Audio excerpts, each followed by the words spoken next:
سب سے پہلے ملیحہ لودھی صاحبہ آپ کی جانب آتی ہوں. یہ جو ایران کے اسرائیل کو منہ توڑ جواب ہے، یہ ایک ایسی کارروائی ہے جس پہ کامنٹ کرنا بہت ضروری ہے.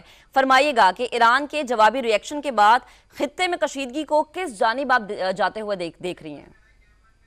اسرائیل کے خلاف وہ جوابی کارروائی ہے، اور اس کے بعد جو ایرانین مشن ہے یونائٹڈ نیشنز میں، انہوں نے ایک ٹویٹ کی جس میں انہوں نے یہ کہا کہ اب معاملہ یہاں ختم ہو گیا ہے، ہم نے جو کرنا تھا کر دیا ہے. لیکن سوال یہ پیدا ہوتا ہے کہ کیا اس حملے کے بعد، جو کہ ایک جوابی حملہ تھا، کیا خطے میں جنگ پھیل جائے گی یا یہ بات یہیں ختم ہو جائے گی؟ خطے میں ویسے ہی تناؤ بڑھتا گیا ہے پچھلے 6-7 مہینوں سے، اور اب دیکھنا ہم نے یہ ہے کہ امریکہ کا کیا رد عمل آتا ہے. ابھی تک جو رپورٹس ہیں ان کے مطابق تو صدر بائیڈن نے وزیر اعظم جو اسرائیل کے ہیں ان کو یہی کہا ہے کہ بات یہیں تک ہی رہنے دیجیے اور ریسٹرینٹ شو کیجیے. تو میں نہیں سمجھتی کہ کسی ملک کا مفاد ہے اس وقت کہ یہ جو جنگ ہے یہ ایک خطے کی جنگ میں تبدیل ہو جائے اور یہ پھیل جائے پورے خطے میں. سوائے اسرائیل کے کوئی اور ملک نہیں چاہے گا. اگر آپ ایرانین ایکشن بھی دیکھیں، کیئرفلی کیلیبریٹڈ تھا، یعنی کہ وہ صرف ملٹری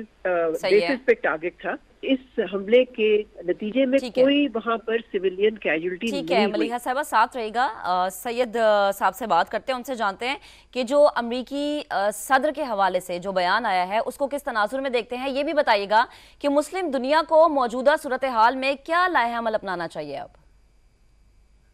اسرائیل اور ایران کے درمیان جو مخاصمت ہے اس میں براہ راست امریکہ انوالو نہیں ہوگا. اس سے یہ سگنل دیا جا رہا ہے ایران اپنے اہداف کے چناؤ میں اسرائیلی مفادات اور ٹارگٹ تک محدود رہے اور امریکی مفادات اور جو بیسز ہیں ان کو نشانہ نہ بنائے. مسلم دنیا جو ہے وہ اس وقت 3 گروپس میں بٹی ہوئی ہے. چند ممالک مسلمان وہ ہیں جو کہ براہ راست اسرائیل کے ساتھ سفارتی، سیاسی، معاشی اور دفاعی تعاون بھی برقرار رکھے ہوئے ہیں. دوسرا گروپ ان مسلم ممالک کا ہے جو کہ اسرائیل کو امن کے لیے خطرہ سمجھتے ہیں لیکن وہ کھلم کھلا اس سے مخالفت مول لے کے امریکہ کی ناراضگی جو ہے وہ مول نہیں لینا چاہتے. جو تیسرا گروپ ہے جس میں پاکستان، سعودی عرب اور ایران شامل ہیں، وہ ممالک ہیں جو کہ ابھی تک اسرائیل کو نہ تو انہوں نے تسلیم کیا ہے اور وہ اسرائیل کو کے حوالے سے ایک نظریاتی پوزیشن رکھتے ہیں کہ اسرائیل ایک غاصب ریاست ہے. تو حقیقت یہ ہے کہ یہ تینوں گروپس جو ہیں یہ سفارتی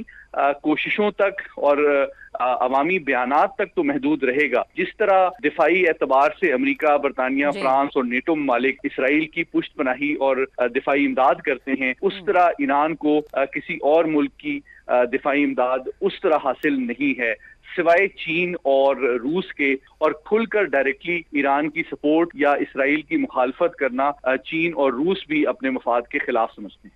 ٹھیک ہے.